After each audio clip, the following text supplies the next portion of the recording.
Hey there, guys and gals, hepcats, cool kittens, friends and foes. Welcome to the Dieselpunk podcast. We are live on Facebook and YouTube, and if you're listening to the audio later on iTunes, and now, Larry, Spotify. Hey. How cool is that? I am your host. That is cool. I am your host, the bamboozlist, Big Daddy Cool, John Pica. You can call me Johnny. And with us is a very special guest, my brother. You can see the family resemblance, Tony Snipes. I swear, we got the same smile, my brother. We do. Hey there, guys. Hey, Tony. Hey, And hey, everybody. all the way from the Dallas-Fort Worth compound is boss Larry Amiet. Hey, everybody. Good to be here. Good to see you. And we've got a brand new co-host joining us as a cast member on the podcast, Teresa Lott. And if you don't know Teresa Lott, you aren't subscribed to the largest Dieselpunk group on Facebook, just titled Dieselpunk. She is the admin there, as well as at Adam Punk. Yes. So welcome. I tried to be witty, but I thought, thank you. I appreciate it. Yeah, we're glad to have a feminine face back as part of the podcast. Now, for those of you who are watching us live, feel free to post a comment, and we'll display them on the screen throughout the evening, throughout the hour, and we'll answer them as we come to them. And we're just going to have a conversation tonight about what's going on in the world of Dieselpunk. And some of you first might be wondering, you guys haven't done an episode in a while. And that's because 5 weeks ago, when we were supposed to go live last, I got hit with COVID. And it's been 5 weeks, and I'm still struggling to breathe. But I'm about 90%. I did not die. I was close to dying. There were 3 days that I thought it's time to go to the hospital and just die. But got past that and recovering and feeling better every moment. So if I go on mute or vanish, it's because I'm coughing. But lots of cool stuff happened while I was in quarantine. I got to watch Lovecraft Country. Oh, now, yes. Larry, have you watched it? Have I? Oh, yes. You've seen saw the finale. Series. I saw the whole series, saw the finale, season finale last night. Okay, Teresa, you've not seen Lovecraft Country yet? I've not. A lot of my friends have seen it and have been. You've got to see this. It's my time period, so yeah, I'm looking forward to streaming it. I've been streaming a couple other things that my significant other's been wanting me to look at. So, so many things to do. And Tony's been a little bit of a slacker too, but I gave him the clue to get the free 7-day trial and just binge it. See, I'm the tightwad because I have been refusing to stream another service. Oh, I'm right there with you. I'm right there with you, but you can do the free 7-day trial, and it's only 10 episodes, so okay. It's a short series. So we're going to talk about that in a minute. I watched that while I was in quarantine. I watched a lot of stuff. I think I watched everything there is. I could tell because you were giving us, messages and updates on stuff, so we were right there with you. Yeah. I have not finished, though, boss Larry, Penny Dreadful. Did you finish the series? Oh, yeah. I followed it right up to the end. My free trial of Showtime expired, so I haven't had a chance to go back and see it. Yeah. But so that happened, and then you clued us in through your blog to season 4 of Fargo. Oh, yes. And we're going to talk about that, too, in a minute, as well as some of the other stuff that we're doing and involved in and whatnot. But first, I wanted to talk about the link that I sent to become an investor in Mad Heidi. Did you guys watch the trailer on that? I missed it. No. Yeah. No. So No.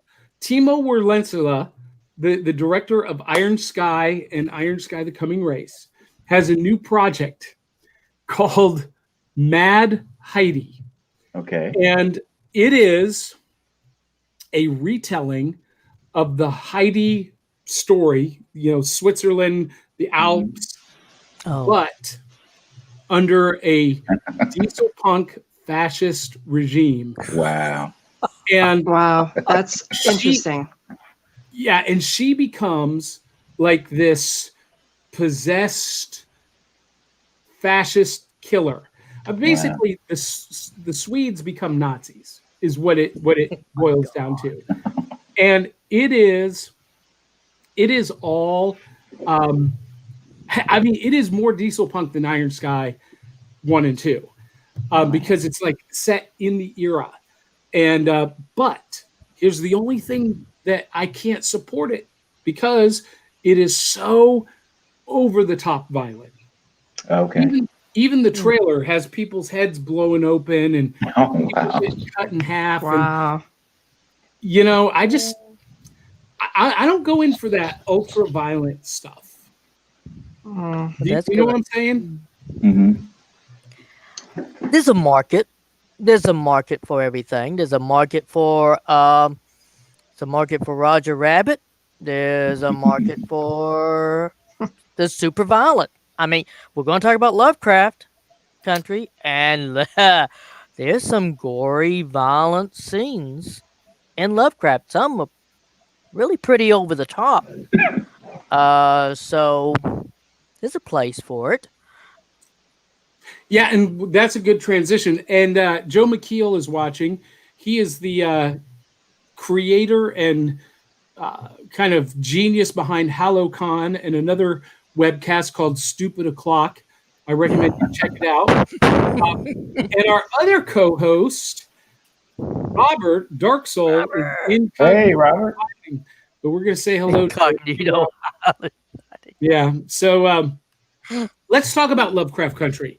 Okay. Even though you haven't seen it yet, Tony, we don't want to spoil it for our viewers, Larry, but I wanted to have Tony on because there are two really common themes with Lovecraft Country and with Fargo season 4 that I found very coincidental. And you know that these were made at least a year ago, and before everything started blowing up at Ferguson. But both shows deal heavily with the civil rights struggle. And I've only seen the first episode of Fargo season 4, so I can't even really go beyond that tension that is there in the first episode. Right. But in Lovecraft Country, from what I understand, Larry, you can kind of fill us in on this.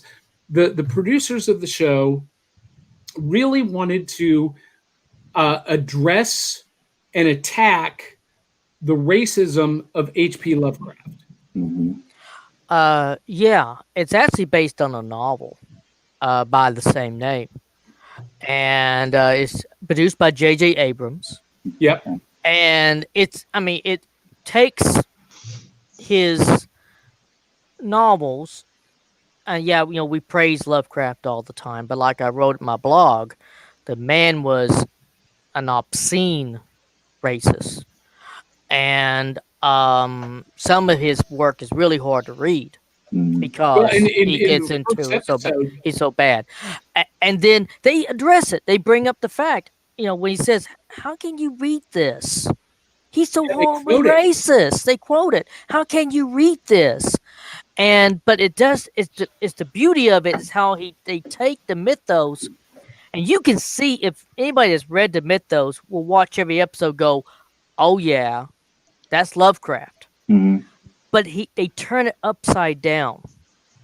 Okay, so rather than painting the African American as this barbaric, primitive being. Mhm. Now we flipped it around, and now it's a message about white supremacy, and the protagonists now are the African Americans, the grown-ups in the room, I would maybe say. Mhm. Which, by the way, the cast is so great. I love the whole cast. The cast was great. The show is maybe the most beautifully shot It is. show I've ever seen. Even in the dark of night shots, Mhm. it is so crystal clear, and you can see every bit of action. It's a big complaint I have is sometimes things are so dark you can't see what's going on. But this, I don't know how they lit this, but it's gorgeous. Every single frame looks like a painting to me. That's what's enticing me to give in and check it out, because everything that I've seen and commentary on it has just been talking about the artistry and just how the excellence has gone into creating the work. I will go so far to say that this may be the greatest small screen Dieselpunk series we've had. And I'm a Wow. big fan of like Carnival, okay, which I used to hold up as the best of small screen Dieselpunk. Okay. I felt that way about the new reimagined Perry Mason. Okay. That it had become the best of small screen Dieselpunk. But this takes it all to a new level. Wow. Commentary, script, characters. You mentioned the cinematography. The special effects is seamless. They're seamless. Wow. Okay. All right, so I'm going to disagree with you, Larry, Okay. and here's why. Okay.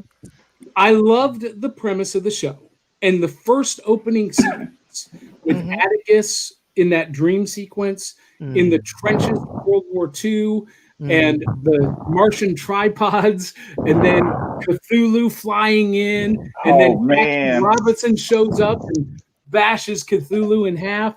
I was like sold. I was like, this show is for me. Right. However, I found the entire series as it went on more and more confusing. Really? To me, it never felt like it really found what it wanted to be. Was it an Indiana Jones treasure hunt? Was it a horror film? Was it a time travel movie? Was it a civil rights film or series? And it was all of those, Right. but never narrowed in on any one theme. And I just found myself, as it went on and on, getting more and more confused. And I wonder if it's something that I just don't understand, maybe culturally, because I've heard, Tony, a lot of my African-American friends praise it. And I thought from a civil rights commentary, it was so profound. And it was almost like a gut punch, Larry, in some scenes. And I found myself wondering a lot of times because the way they portrayed it in the show, and is it set in it's set somewhere in the eastern U.S., right? No, Is it Chicago. Okay. Chicago. Because they go everywhere. They go up to New Hampshire and they go down to Georgia and they drive it. Well, yeah. But what struck me as odd, and this is a historical thing. I've always, and I've told you guys this, that the civil rights era and the way we treated African Americans in this country breaks my heart. I hate that we have that history. But what struck me as odd was every white person in America that hateful and that angry? Do you know what I'm talking about, Larry? There were no redeeming white characters at all. I would say growing up in Texas, as I have, and I would say, honestly, it would have been really hard to have found someone that didn't hold that degree of hatefulness at that time. You could not have maintained the Jim Crow system if it had been not It just a blows my unified mind. block. Even the many of them were patronizing, and at best, the supporters. It was more of a patronizing system. Sometimes what we today would call woke individuals were patronizing. Well, Um, the character of Christine. right, and they were just means to an end. The whole Yes. family. Okay, ultimately they were mean to an end for her. So yeah, I mean, storylines, movies almost always, and series, they always kind of there's always kind of the Exaggeration. exaggerate. There you go. There you go. So reality is messier than they always paint in a series, right? Mhm. And that's reality. So you would have had a few sympathizers, but in the mid 50s, which this was set like shortly after the Korean War, it would have been hard pressed, even in the North, and that was really interesting to see because previously it was like everybody in the South was a horrible racist, and everybody in the North was all, just opposite. No, Well, Lovecraft himself was New Hampshire, and he Yeah. was an obscene racist. And there's racism in New York, there was racism in Chicago, and they show that. So sure, would have been, nice to have the token nice white guy, run along. But I think it would have taken something away from like you said, the gut punch. Yeah, I mean, it was just horrific to me that, to be reminded that people treated other people like that in our history. And And not I that was long just, ago. yeah, I was just hoping the entire time that there would be at least one redeeming white character, and there just never was. And it breaks my heart that we went through that in America, and that's all I have to say about that. Now, I did learn something that I had never heard of before, Okay. and that was sundown cities. Do you know anything about this, Tony? Yes. Oh yeah. Sundown Yeah, cities. I've been told about that. Yeah, Texas. It was not. We had those till not very long ago. Oregon. Till just 80s. Joplin, Texas. Joplin, Texas. Had the sign, and I'm going to censor myself, that said N-word. Don't get caught here after dark. And that was still around by the 80s. What? Really? Texas. That had been my Yeah. parents' legacy as far as being able to tell me about, their life growing up. There were places that you could not be caught. When the sun went down, certain parts of town, certain towns. I mean, that was a reality. Oh, yeah. Well, Oregon is supposed to be so enlightened and progressive, but they have, I think, Oregon itself, the state, was a sundown state. Wow. What? Yeah. Yeah. I had never heard of this until this show, and it just made me so angry. Those cops, Tony. When you watch this, I have to. Oh man, I've got to watch. You've got to watch it. I can't wait to get your feedback once you watch it, because it blew my mind. And and again, things that had never occurred to me, because of the way I was brought up and my point of view, are brought to light, and it's a shocking thing sometimes. But transitioning over to Fargo, Larry, we're dealing with a lot of the same themes. Now, I've only seen the first episode, and I got to tell you, Chris Rock plays the boss, the mob boss, and I would never have thought that Chris Rock would work as a serious mobster role, and he is flat out brilliant. He is. Yeah.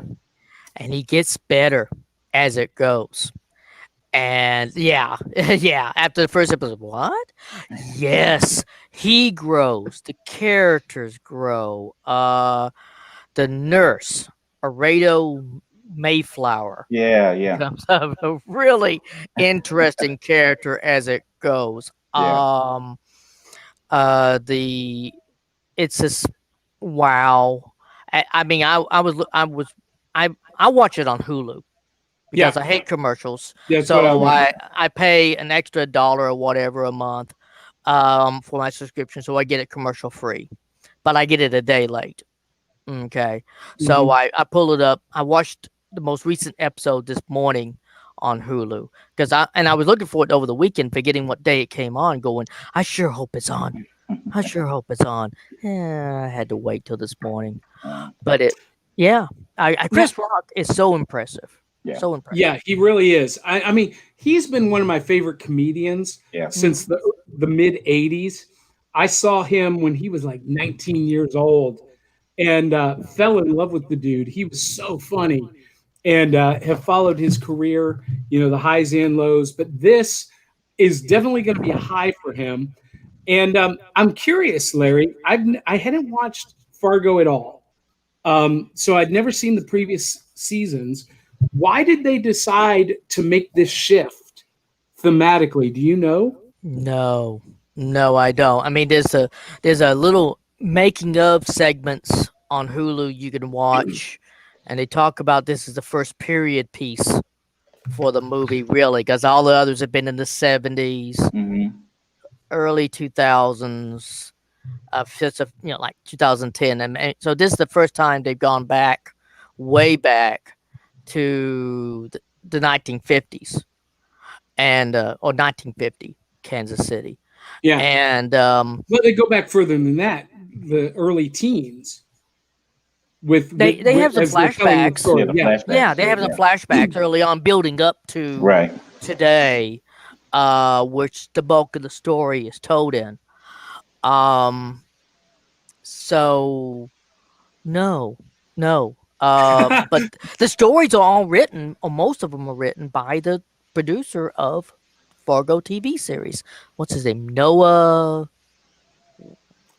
something. I can look it up here, but it's Noah somebody, and he's made it from all along, and the Coen brothers signed off on it. Early on, so they're like co-executive producers on it. You can see their touch all over Fargo. Their dark humor, shows up, and their creativity appears all through it. And every episode begins with, "This is a true story." Right. It is not, but it starts out with, "This is a true story." Because every time they were doing that, I was like, "Is it really?" And then it just drawed me in. Yeah. This is, and it's based on real events or whatever. Yeah. Okay. Well, and they say at the first episode that this is a real story, but they've changed the names. And I assume that's true and not theatrical, but how do you know? When I was preparing for writing my blog, I looked that up, and what I read was they do that in every series, every episode of all the seasons will always say the same lines, except they change the location and the date to match the story. And the commentary said, "There's nothing true about it. This is a sport of the Coens' bizarre sense of humor that they." It turns out that was the opening of the movie Fargo. Had that phrase. "This is a true story," and the the names have been changed for the survivors and to protect those the who dead died. and all that. That's an ongoing theme in the movie, kind of. And if you notice later on, they don't say previously on Fargo. They say antecedent on Fargo.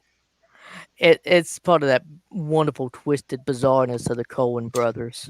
Well, speaking of the Coen brothers, during my COVID quarantine, I Mhm. rewatched one of your favorite films, Larry.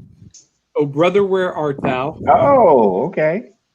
And Oh, I love that movie. I isn't it such a love great it. movie? The Soggy Bottom Boys. It And I is see so good. something It's new. perfect. Mhm. Perfect. I see something new in that movie every time I watch it. Something I didn't catch before. Right. And yeah, what a great movie. It's a great movie. Well, before we have Teresa and Tony share some of their projects that they're working on, I wanted to just talk a little bit and get your feedback, Larry, on the cancellation of Penny Dreadful. Oh yeah. So, Penny Dreadful, I didn't get to see the whole series because my trial ran out. I'll wait to pick it up. But I really, by season or by episode 4, I Mhm. was hooked on this series. Mhm. Um, it didn't start the way that I thought it would. It Right. wasn't what I expected at all Right. because I was expecting a continuation of the themes and the ideas from the original Penny Dreadful Yeah. series, Mhm. monsters and Right. whatnot, but just put into using the mythology of the American West and Hispanic mythology and whatnot, and having the same kind of idea of these literary superheroes fighting monsters, but in 1920s LA. I was That's what I really was wondering if those characters, those spirits, were part of the Mexican mythos and history, like like they did in the first series that well, came from. I was wondering if that was the way that they were going. Well, in American mythology, we have werewolves and we have American vampires. We have the legend of the Wendigo, the the beast that someone becomes when they become a cannibal, and then there's all of this other Mexican and Latin American mythology, which they do touch on Okay. slightly with what is the character, Larry? Santa Muerta. Santa Marta. And by episode 4, she's really not very involved. Okay. She's interacted, I think, twice. And really, what the show became was a noir detective story set around um, an evangelist in LA who was based on a real person with a supernatural undercurrent. There was a character who was a supernatural demonic entity who was manipulating all of these different Factions. actions. Right. Yeah. Right. And it just, a lot of people felt like I did initially and were disappointed that it didn't deal with werewolves and vampires and other type of monsters in LA, because I thought that was going to be awesome, suited werewolves and mobbed up vampires at the Brown Derby and Club Savoy, and none of that really happened. And I haven't seen the full series, Larry, so I don't know how it ends. Did it end on a cliffhanger or did it have a solid ending? Actually, you could tell at the end, it's like, are they wrapping this up? It felt like they either saw the writing on the wall or they knew or they got the word, you're not going to be renewed. Okay. So we're going to bring some closure to the end of it. So I realized that they started, certain characters started being killed off, and certain ones are starting to wrap up, and some closing to some of the storylines, that they left a few openings for if the studio changed its mind for it to come back, but it would have been hard pressed. I think what you're describing, Johnny, went a long way to harming the ratings on it, because people heard Penny Dreadful, City of Angels, and they thought, woohoo, we're going to have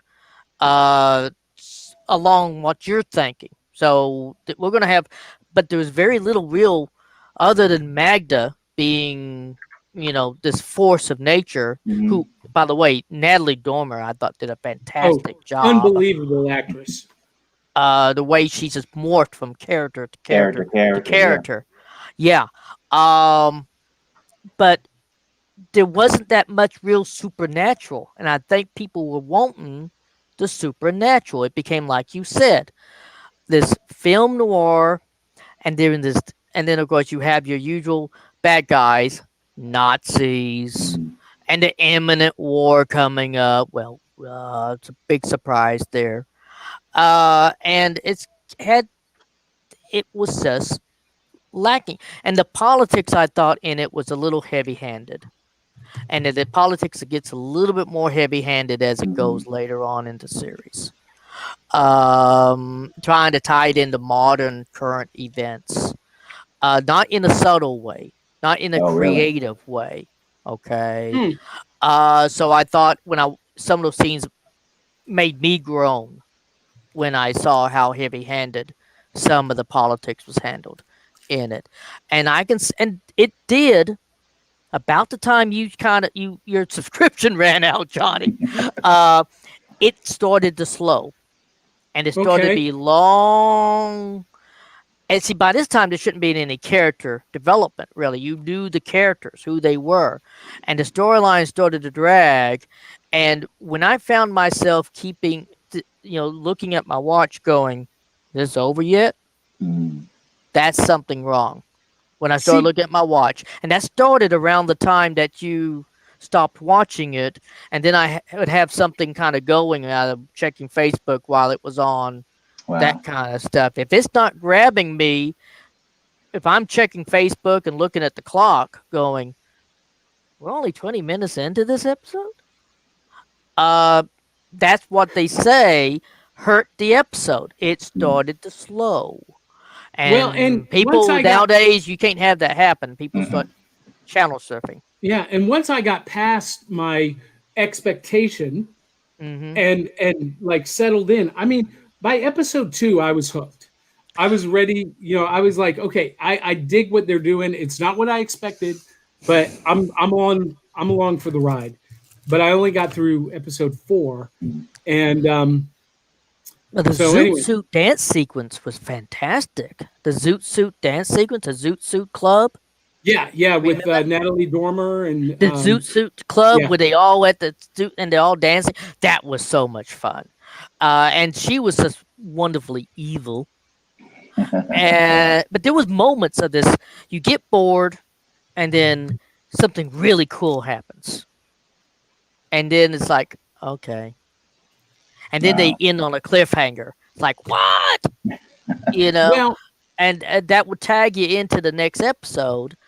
But I wasn't surprised, really, when I saw that they had not going to redo it. Well, I'm gonna pick up the rest of the season when I can, because I do want to know how the story ends, and I don't want you to spoil it for me. I'm not. Now, Tony, yes. Usually I'm the provocateur of the group. But this week you created quite a stir on the Facebook forums with your assertion about Roger Rabbit versus Mad Max. Yes. And by the way, I agree with you 100%. Oh, I do too. Teresa, what do you think? Do you know what the? Yeah, I know what the. Absolutely, I don't. If you consider Mad Max Dieselpunk because they're always looking for gas, I guess that would be. I mean, it's punk, clearly post-apocalyptic punk, but Roger Rabbit is absolutely. I didn't even connect it until he brought that up. I thought, of course, it's Dieselpunk. It's very, I saw somebody say, "Oh, it's not Dieselpunk, it's noir," and I said, "Well, noir is an element of Dieselpunk. Right, I mean, it's Yeah, so that's 2 things were going on." I'm sorry. Go ahead, Teresa. No, you're fine. Go ahead.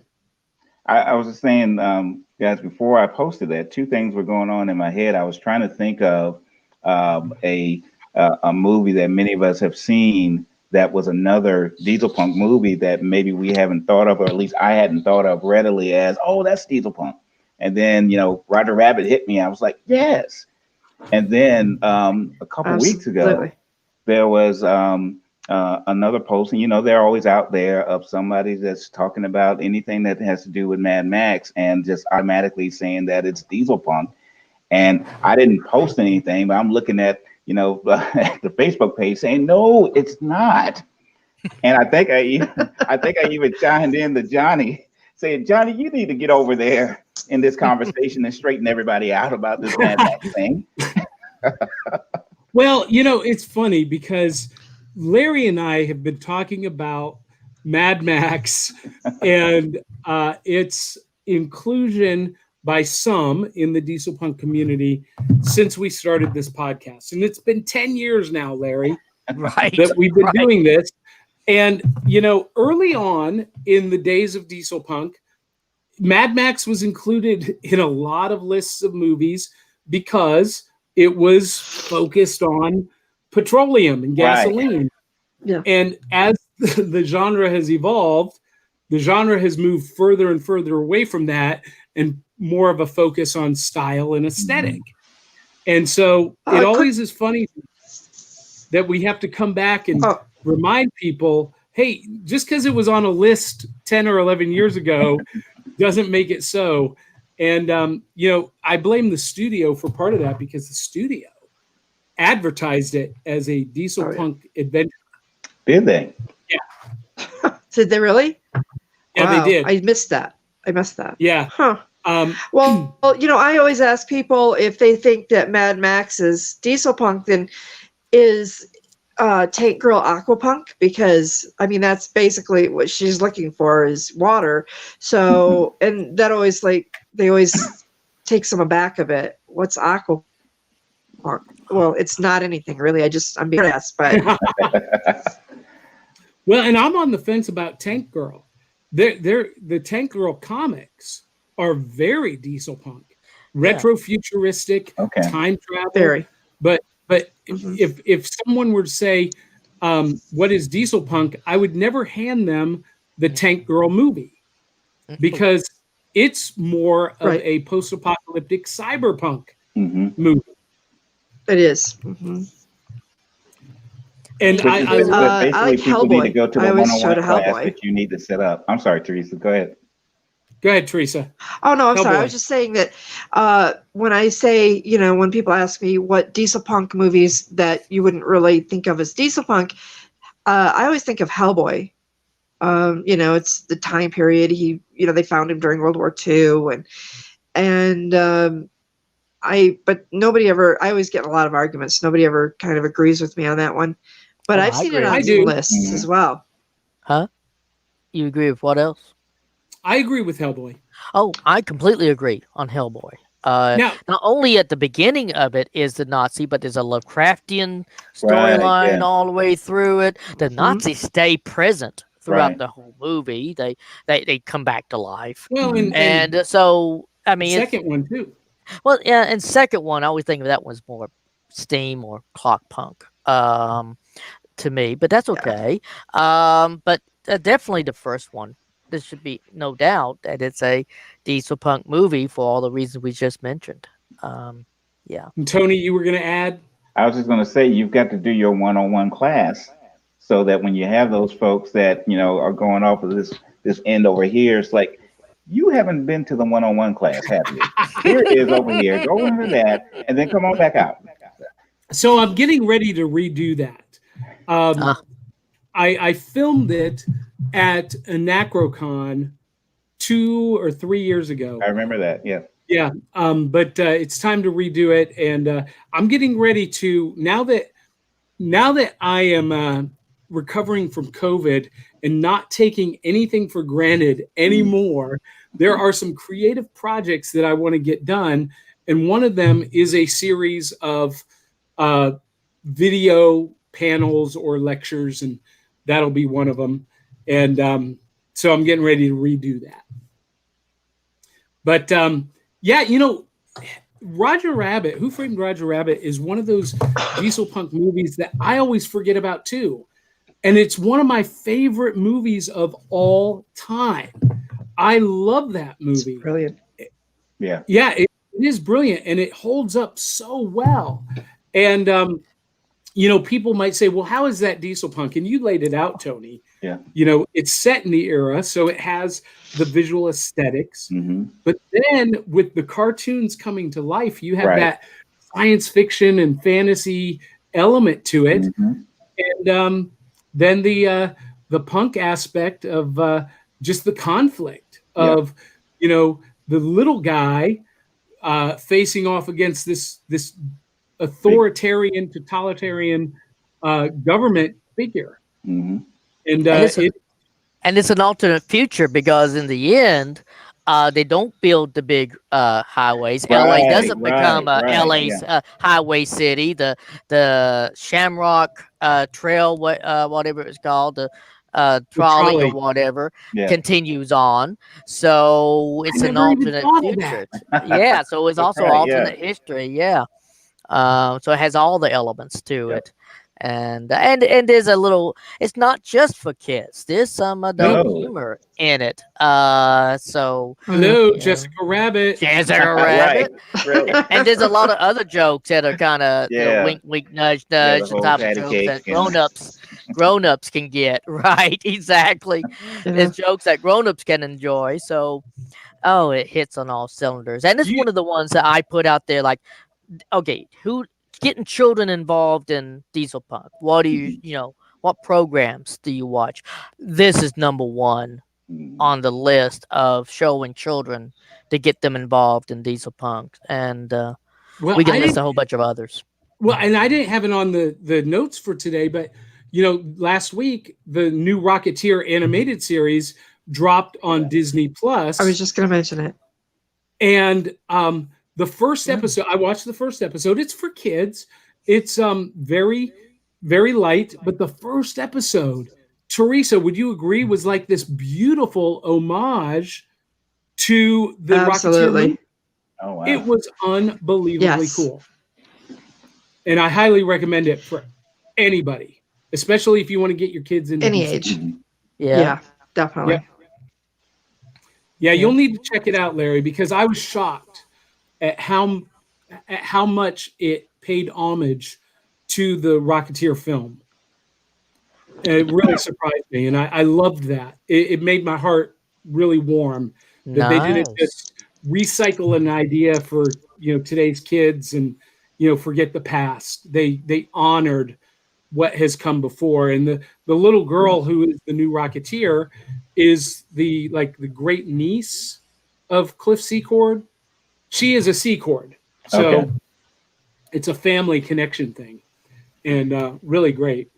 But Tony, I wanted you to talk about the Portsouth Aeroship Building Company's upcoming projects. You're working on a new story. What is it? The Golem incident. Yes. The Golem incident. Yes. Yeah. Tell us a little bit about that. But then I want you to talk about the hangar concerts and what that's all about. Yeah. The Golem incident is something that's going on this week because it actually is leading right into Halloween. And it's kind of like, if there was anything that was like the darkest, creepiest time that was going on at the Portsouth Aeroship Building Company, it was a time where these giant behemoths that were supposed to be, just equipment, almost like, glorified forklifts. Something weird is going on with these things. And people have been like, some of the staffers there have actually been protesting the use of these things. And, part of us believe that, well, this is part of the future. And, this is equipment that's going to help us. But there's something dark about this thing. And then there's always this rumor about these little gremlins that people keep talking about, but they don't really see. And all of it kind of clashes and comes together starting throughout this week. And it just hits the fan on Halloween. But you got to keep on watching just to see what happens. I mean, it nearly shuts us down. So, Oh, hey, Sounds great. But before we get to the hanger concerts, we just had a question from Thomas Stewart. Is the original Godzilla movie, the very first one, Dieselpunk? Larry, we've had this conversation before. Yeah, I'm not sure where I stand on that. 1948. Was it set in 48 or was it set a little later? It was I set mean, in, Raymond Burr was in it. yeah, I think it was made in the early 50s. Teresa, do you know? Yeah, 54. Yeah, it was made in 54. Well, that's still within think, the window that a lot Yeah. of us consider. And it was an yeah. allegory of the atomic bombs being Right. dropped. And see, then that starts getting into the Cold War hysteria, but it was an allegory for the bombing of Hiroshima. I would consider it. Wouldn't it be more Atom Punk though? Yeah. Well, and that depends on where you fall on that. See, I'm kind of the opinion that Decopunk and Atom Punk are actually the bookends of the greater umbrella of Dieselpunk. That they're under the same. I could see that. Yeah, and this. My and I've been thinking about your reasoning timeline. for. Go ahead. Yeah, please. I mean, I think that the timeline is important, but also you have to consider, the reason Godzilla exists is because of the atomic bomb. His breath is atomic fire, and it's kind of. And that all comes from that It's event. kind of the central theme, yeah. So would you say? But it that comes if from the Dieselpunk era of World War II. So would you say if they expanded upon that a little bit more in the film, like similar to how The Man in the High Castle, where that really is a tie, even though it takes place in the 60s, but it really just, is, catapulted from the 1940s, and it really is clear that, oh, you know what, this, if the Godzilla films really kind of made that connection more, then it might have been clearer that this could be Dieselpunk. yeah, Just a question. I would agree with that. Yeah, I would think so. Yeah. Well, have y'all seen? I mean, a lot of people get hooked up on the timeline. Right. You're right. I'm sorry. No, I just noticed that a lot of my arguments with people on, especially Atom Punk, and for some reason, people get hooked up on the timeline. But if you look at like Fallout, it's in the 2070s, but it's still Atom Punk. Yeah, they take place in the 2070s, 2170s, something like that. But it's still Atom Punk because it is the, It's the aesthetic. embodiment of the 50s. Yeah, it's the aesthetic. You've got the Googie, the mid-century modern, you've got, yeah. So, but I think that you have to take a look at, like with BioShock, it takes place in 1960, but the aesthetic is the 40s. They built the city started it in 1946. Right. They started populating the city in the late 40s, and he cut the city off in the 40s, so it's like a time capsule. So you have to consider the source of the story as well as the current timeline of what is progressing through the story. Right. I don't know if I'm making myself clear, No. but No, you're totally made a great clear. point. I made the same point about Man in the High Castle. Right. It's set in the 60s, but the visual aesthetics, it's like exactly. the 1940s stopped stylistically.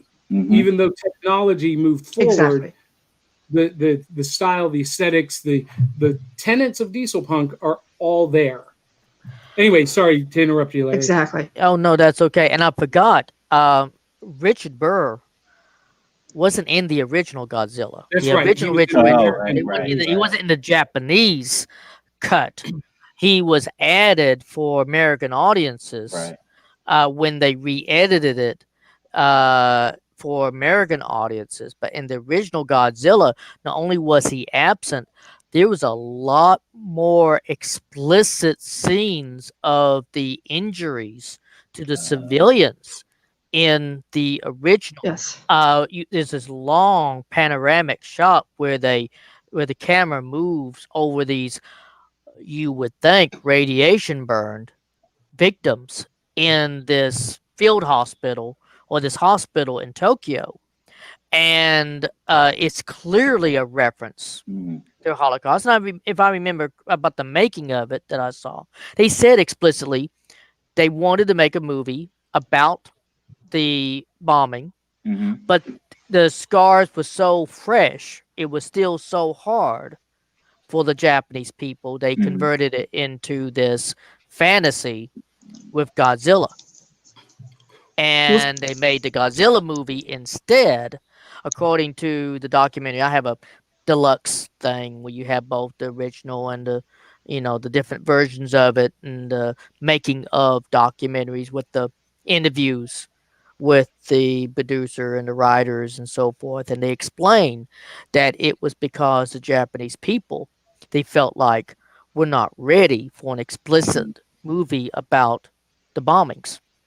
So they reworked it into the Godzilla movies and made the Godzilla movie to be, like you said, Johnny, an allegory Mhm. Yeah, for the bombing of the two cities. but when you consider that the history and the origin of the story, the time period that it's set in, and it was made in, um, and then you've got the science fiction and fantasy and the kaiju monster. Mhm. It it seems to fit the tenets of Dieselpunk. I know, Larry, you use a term a lot called protopunk, and Oh, Larry's. I'm just gonna sum it up. Is that uh, those films that were made in the actual era right. of the diesel era Mhm. can't be considered diesel punk because they were contemporary to the era, and so they are the building blocks of what we used to create the science fiction worlds and the fantasy in contemporary times. And so the building blocks are proto Proto. punk. Hmm. Is that a good? That is a good term. And Benjamin Senna I like has that. used that phrase before, talking about movies that were made during the diesel era. I have a reference that I have of him in my blog when I was talking about the subject. And for And the those of you who don't know terminology, I Mr. actually looked Senna, at. Go for ahead. I'm those sorry. of you who don't know Mr. Senna, that's Mr. Pycraft.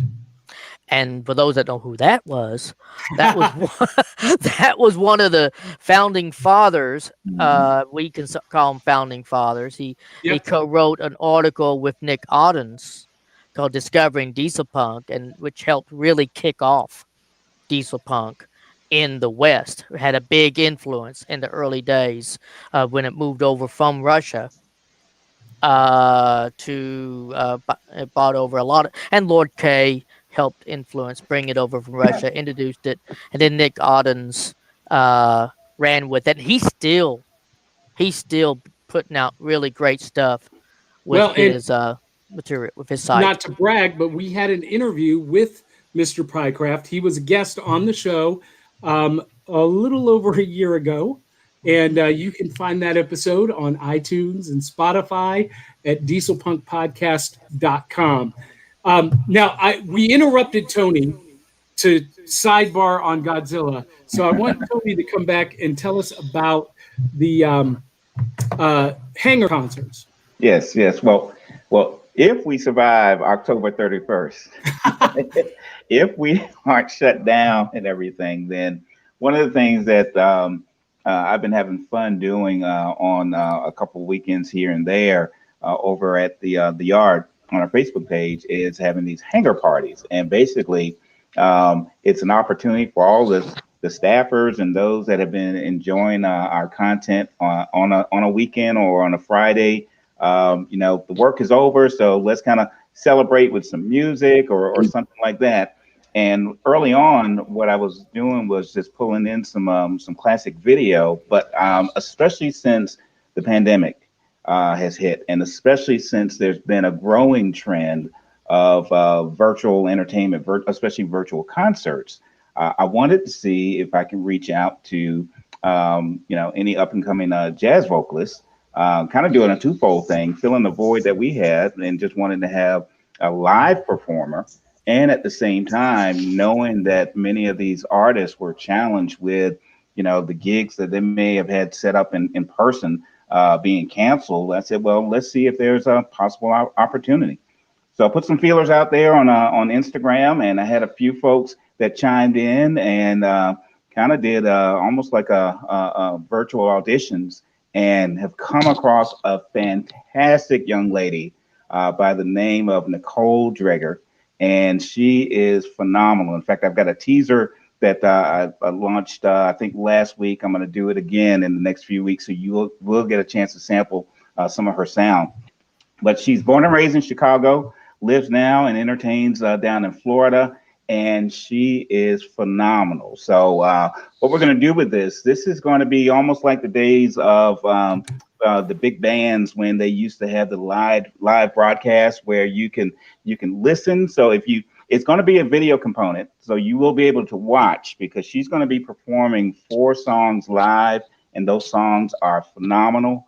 Even if you're only just going to get a chance to listen to it, just like a radio broadcast while you're working on any of your projects, we designed it that way too. And one last thing, just to kind of tie it on all together, the Visitors Bureau of the actual town, my hometown, Portsmouth, Virginia, is sponsoring all of this. So visit Portsmouth.com has been following us for, I'd say, about a year and a half now. Keith Toller is the lead person that's over there. He's been a friend. If Keith, you're watching, thank you for everything, sir, and thank you for following us. But they are going to be bringing this and sponsoring this and bringing it to all of you guys. So we really want you to chime in, because we've got the resources now to put together a really nice show for you.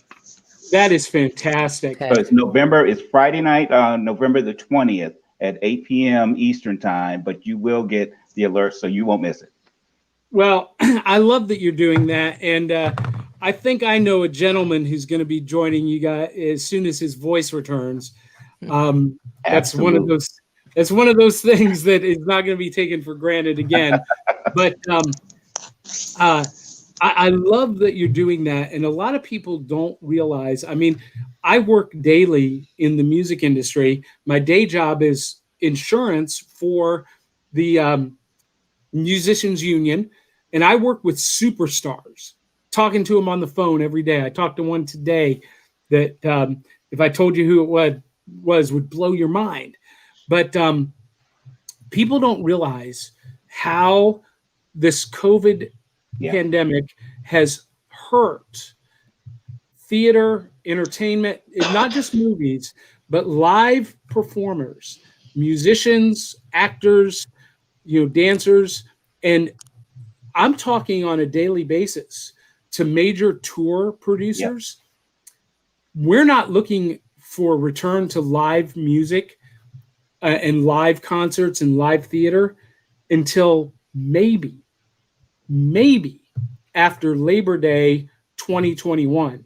Wow. Some venues are talking nothing until 2022. Right. It has decimated the entertainment industry, the entertainment community. And for you doing this, Tony, it may not seem like a big deal, but it's a big deal. I appreciate I get it. I was introduced to it because part of what I do during the daytime is in media, especially with radio. Mm-hmm. And Johnny, exactly what you're saying. I mean, we've been working with these, regularly. We've always worked with these large concerts, and part of our role was to not only promote the concerts, but to actually be a part of those concerts and be out there and have our talent on the stage. And all of that has been shut down. And just now getting introduced, and like you said, knowing some of these artists and their people, and finding out that, I mean, they've got teams of people with families that they can't pay, or they're trying to figure out what can they do. So that's a reality. So at least I was just thinking, well, what about the up and comings that were having their little gigs here and there? that's been canceled as well too. And just saying, Right. hey, here's an idea. Let's see what can happen. Yeah. Now, where can people find Portsmouth Aeroship Building Company? Yes, go to facebook.com/aeroshipyard, and hopefully everybody can see that. Actually, Facebook.com/aeroshipyard is the easiest way to get to that. I think I can do this. Hold on. I am going to put up a banner for that. Awesome. And while I am doing that, Teresa, Yes. you have survived your first episode with the Dieselpunk podcast, but tell people where they can find you. All Is right. that spelled right, Tony? That is correct. That is Okay. correct.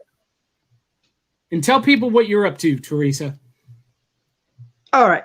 So, you can come find us at, all you have to do, it's just super easy. We're just Dieselpunk.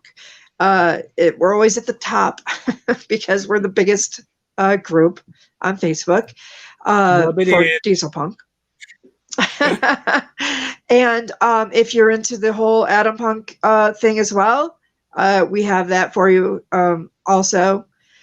Word of warning, those groups move, especially Atom Punk, goes so fast. So just come in, say hi, start posting, and we're a pretty friendly group.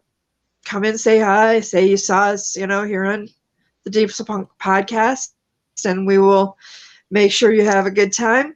I'm also actually writing a comic book. My significant other is doing the penciling for it. Very excited. It's but it is a cyberpunk comic book. It's something that I've been working on for months.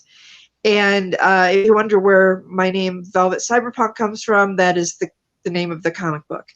And as things progress, I will be sure and let everyone know about that. And I'm also starting a Dieselpunk comic book that I am going to be writing soon. And I've got some really good ideas for it.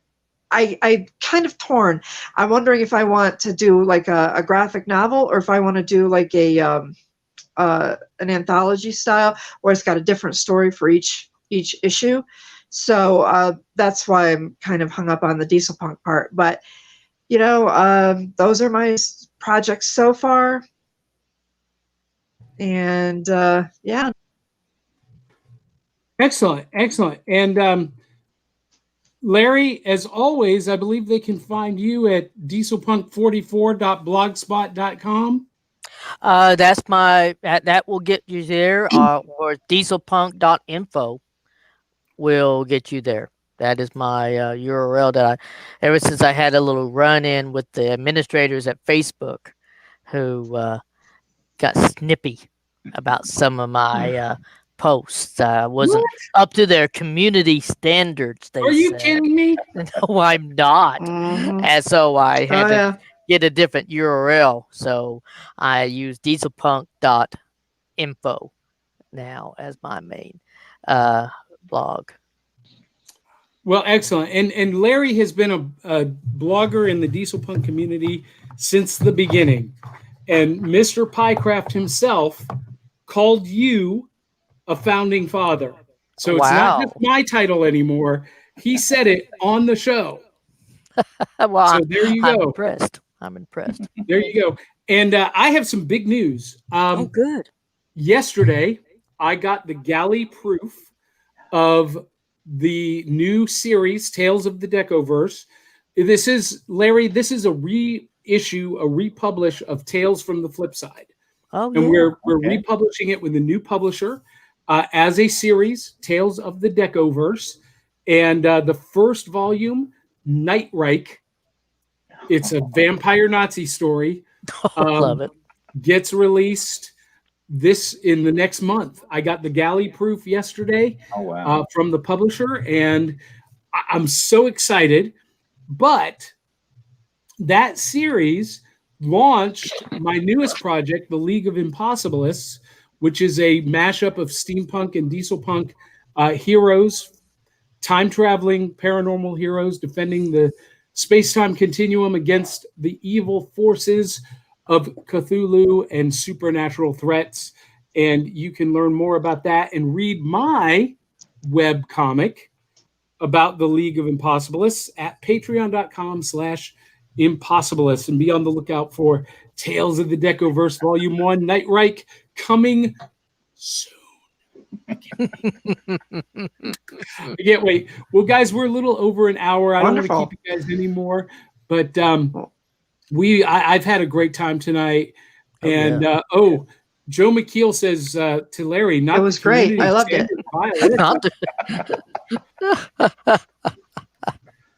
And DBRT said we had an awesome show. Yeah, and thank you. We appreciate it. For everyone who didn't get to see it live, please share it. Share the video, share the audio from iTunes or Spotify or wherever you listen to audio podcasts. And Larry, as we say goodnight, I'm going to let you sign us out. Oh, well, thank you, Johnny. A little something I always say at the end. I talk about, just a few recommendations. We've talked about how hospitality workers are struggling right now. Actors. And when I say hospitality, I'm expanding it now beyond the entertainment industry. Servers, bartenders, cooks, chefs, dishwashers. Okay. They're struggling in most communities. Even they're not open to full steam. Okay. So there's really a lot of pain out there. And a lot of mom and pop shops and restaurants have closed, and they've really suffered the most. There's a organization I really like called Another Round, Another Rally. And what they do, they provide relief grants to hospitality workers. Their website is one long word, Another Round, Another Rally.org. You can contribute to them. I highly encourage. If you are in the hospitality industry and you're in need of help, you can apply for a grant through them. I don't think it's large grants. I think it's like $500 grants. But that's $500 you didn't have before. Right. So check them out. And if you can donate, they're doing a good cause. Help them out. We all have friends and family that work in the hospitality industry. And so we know what people are struggling with. So check them out and check on your friends and family. Okay. Like I said, take care of each other because that's what life is all about. Amen, my brother. Thank you, Teresa. Thank you, Tony. Thank you once again, Larry. Thank you. And until the next time, guys, we'll catch you on the flip side. Good night. All right. Good night. Good night.